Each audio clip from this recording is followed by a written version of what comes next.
Voy a explicarles cómo se ataca el análisis de un circuito como este que tenemos aquí. Primero que nada, verificamos que tiene dos operacionales, por lo tanto tratamos de identificar las configuraciones que se tienen. Algo raro de la configuración es de que no hay ninguna fuente de entrada, sino que en los dos operacionales una entrada es la salida del otro. Por lo tanto, tratando de separarlos, observamos que esta configuración de aquí se trata de una configuración integrador-inversor. Y esta configuración, debido a la retroalimentación positiva, es de un comparador de cruce por cero, pero con histéresis. De tal manera entonces que vamos a identificar esas entradas y salidas. Vamos a llamarle a esta de aquí, por ejemplo, el voltaje BA, y a la otra vamos a llamarle el voltaje BB. ¿Qué quiere decir con estas dos salidas? Pues que las salidas propiamente son las entradas y vamos a empezar con el comparador.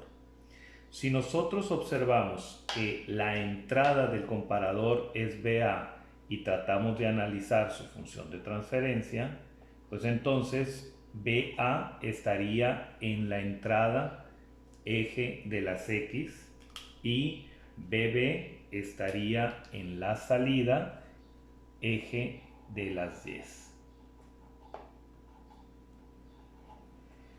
Si es un comparador de cruce por cero, entonces el voltaje a comparar estaría justo en el centro de nuestra gráfica. Sin embargo, como tiene histéresis, entonces vamos a obtener a un voltaje que es el VUT y un voltaje que vendría siendo el VLT para las comparaciones que tuviéramos.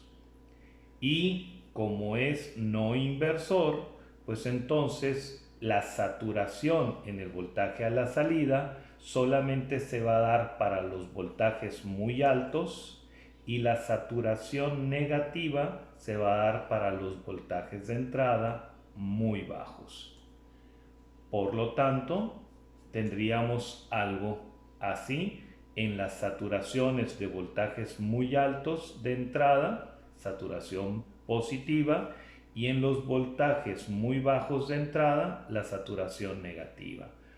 Por supuesto, este es el nivel de saturación de la salida negativa, que normalmente le llamamos menos BEE, y este es el voltaje de saturación, que generalmente le llamamos BCC, por los voltajes de saturación, de alimentación de los propios operacionales. Así que nuestra gráfica de comparación pues vendría siendo precisamente que se dispara de subida por el BUT y de bajada por el BLT.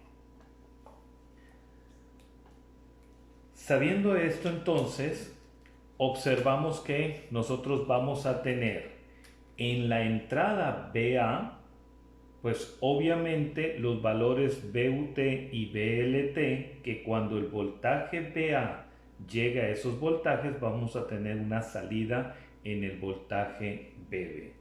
Por lo tanto, debemos de tener considerado que precisamente para la gráfica temporal, si tenemos aquí la saturación más BCC y la saturación aquí menos BEE, entonces vamos a tener un BUT positivo y un BLT negativo por el comparador con histéresis de cruce por cero. Ahora, la parte importante para poder obtener el análisis es tener una consideración de qué voltajes pudieran tener al inicio del análisis BA y BB. BA podríamos observar que podría tener un voltaje igualito a tierra como condición inicial si el capacitor estuviera descargado.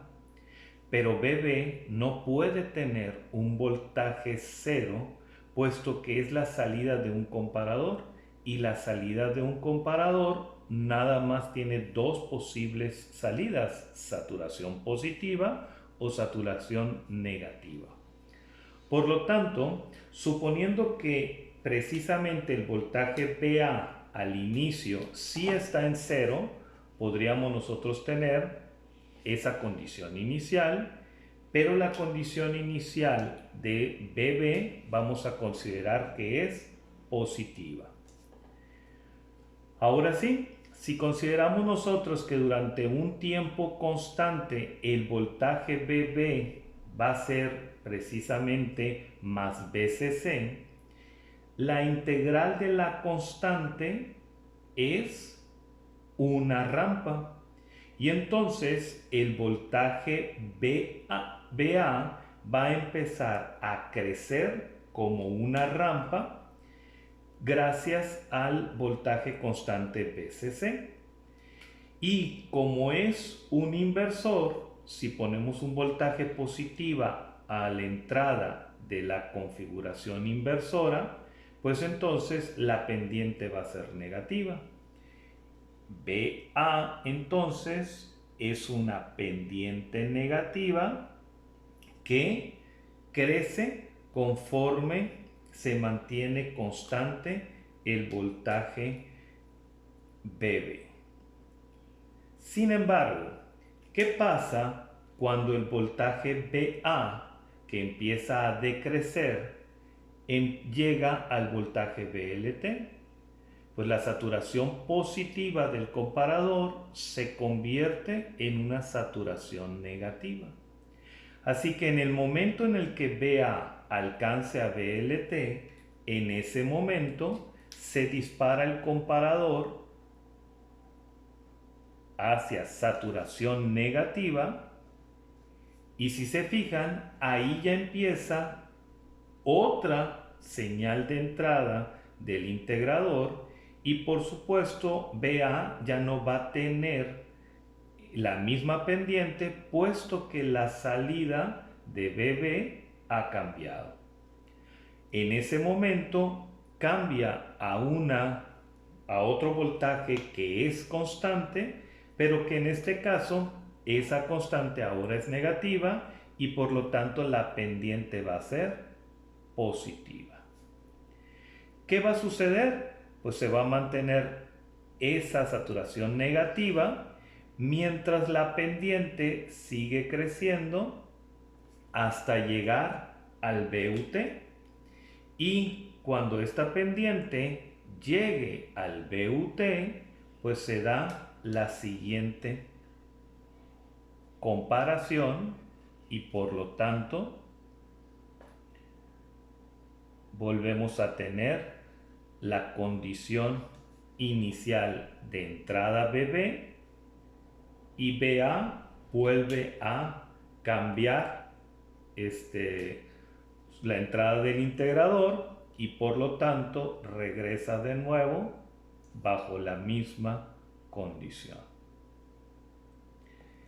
Si entendemos este proceso, entonces vemos que el proceso ya ha llegado a un ciclo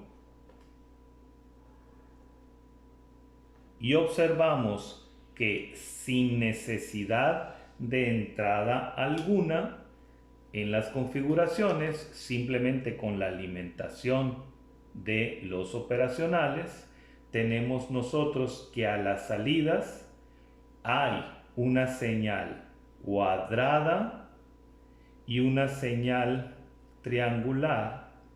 Por lo tanto, esta configuración es la configuración de un oscilador, o lo que también le llamamos un generador de onda cuadrada y triangular.